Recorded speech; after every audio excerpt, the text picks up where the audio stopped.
Thank you, Jeremy, for that persuasive speech. Okay, let me touch on the positives first, and then the parts that Jeremy will move on later. Okay, firstly, Jeremy does well to deliver his speech in a persuasive manner using monologue with visual sequence. I feel that he's improved in the way that he speaks as well.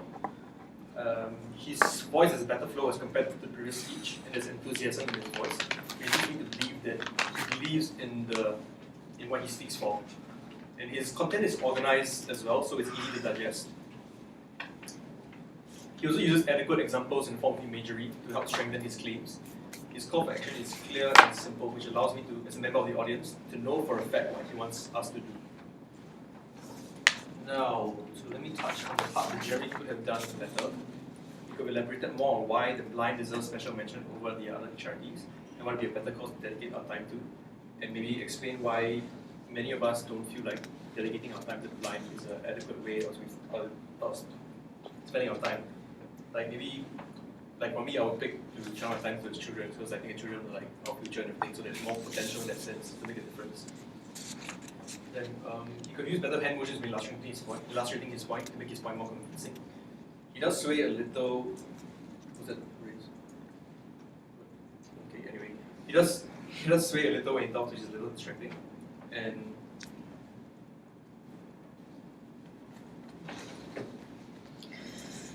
yeah, that's pretty much it. Oh yeah, and this is my rebuttal. He mentions that companies such as CapitaLand hire people who volunteer their time to charities.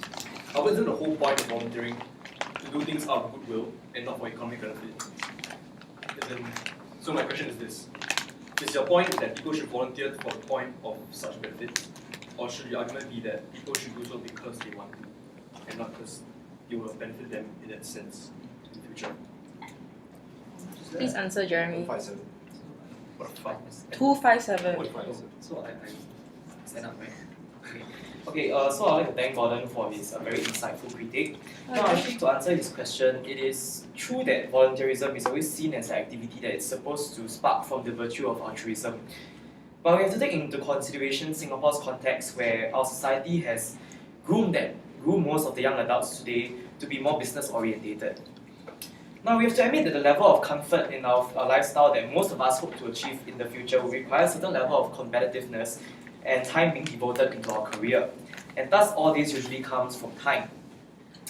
So, in order to catalyze the initiation of volunteerism among young adults today, I sought after benefits that were a little more tangible and, in a way, a little more materialistic, in the hopes of using that benefit to open up the doorway to allow ourselves and everyone else to reach into their own morals and to be more altruistic in the future, to continue on to volunteer. Okay. Anything more, Gordon? No. Okay. What is the time? For which one? Both. Both together. 3:06. No, when Gordon was talking. Just that part. It was like 157. Oh, 157. Gordon.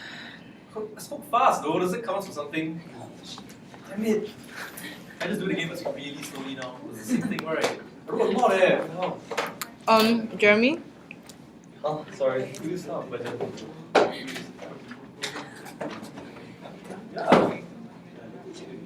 It's weird. Can I do next?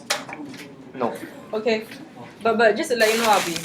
But it doesn't mean I'm not listening. It means doesn't mean that you have to draw.